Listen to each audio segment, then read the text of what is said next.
Okay, so now I paused the video so I could get the discount factor table for you. Always notice in the exam, you should look for the table which says at the top present value, not annuity value, present value.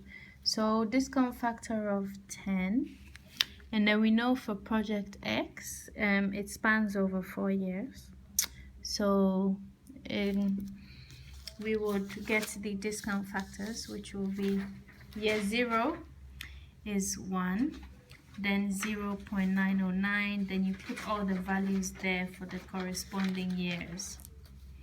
Then after discount factor, what do we have? We have present value. How do you calculate the present value? You calculate the present value by multiplying the cost and the investment of each year by the corresponding discount factor. So for year 0, it will be 20 minus 25,000 times 1. For year 1, it will be 5,000 times 0.909. Then year 2, it will be 10,000 times 0.826. And then the same for the corresponding year. So here you just need to know present value, you just multiply both values above. Then that gives you the present values here. And then your final step will be the net present value, which is the NPV. And the NPV basically means you add up all these values from year 0 to year 4.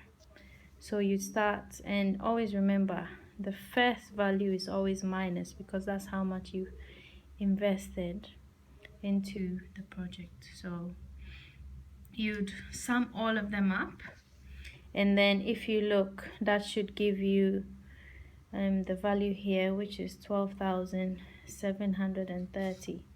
So you've already calculated the NPV for project X.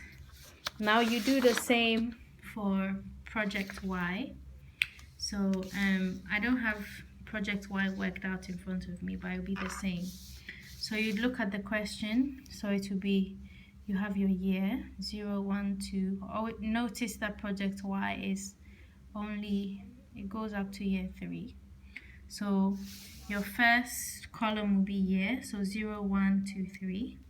Then the amount invested in it, so that will be these values here. That will be your second row. Then your third row will be discount factor, which you get from the table at 10%. Then your present value, you multiply the investment by the discount factor to get your present values. Then your NPV would